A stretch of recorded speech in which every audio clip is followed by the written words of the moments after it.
अस्सलाम वालेकुम। उम्मीद है आप सब खैरियत से होंगे। आज मैं आपके लिए चिकन शाशिक की रेसिपी लेकर आई हूँ। इसके लिए मैंने 1 केजी चिकन ले लिया है और उसमें 2 टेबलस्पून मैंने लहसुन अदरक का पेस्ट डाल दिया है। अब इसको मैं मैरिनेट करके रखूँगी। उसके लिए मैंने इसमें पाउडर मसाले डालने हैं। इसके लिए मैंने नमक 2 टीस्पून डाला है और काली मिर्च का पाउडर 2 टीस्पून लिया है। अब इसके अंदर मैं सिरका 2 टीस्पून डालूंगी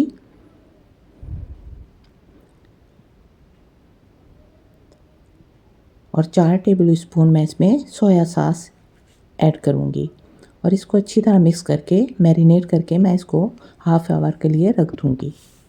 ये बहुत मज़ेदार चिकन शाशिक बनते हैं।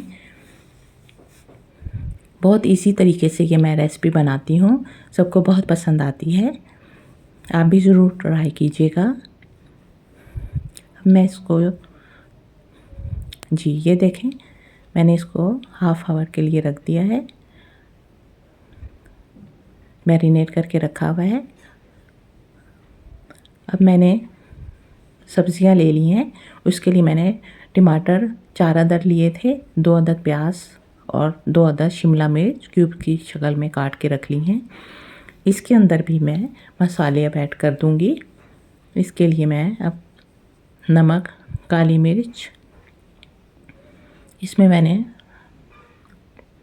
1 टीस्पून नमक, 1 टीस्पून काली मिर्च, 2 टीस्पून सिरका और 2 टीस्पून सोया सॉस डाल के मिक्स करके रख दिया है। आप इस रेसिपी को ज़रूर ट्राई कीजिएगा। ये बहुत इजी बनती है और बहुत अच्छी लगती है। अब मैंने फ्राई पैन में 4 टेबलस्पून ऑयल डाल दिया है और उसमें मैंने चिकन फ्राई करने के लिए रख दी है।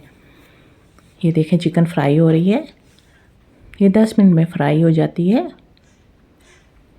ये देखें, ये अब डन हो गई है। अब इसको मैं प्लेट में निकाल लूँगी और इसी फ्राई पैन में मैं सब्जियों को सौटे कर लूँगी। फिर उसके बाद इसी फ्राई पैन में ही मैं चिकन को भी ऐड करके दोनों चीज़ों को मिक्स कर लूँगी और डिश आउट कर लूँगी। ये बहुत मज़ेदार रेसिपी होती है, आप भी ज़रूर ट्राई कीजिएगा। अल्लाह हाफिज़।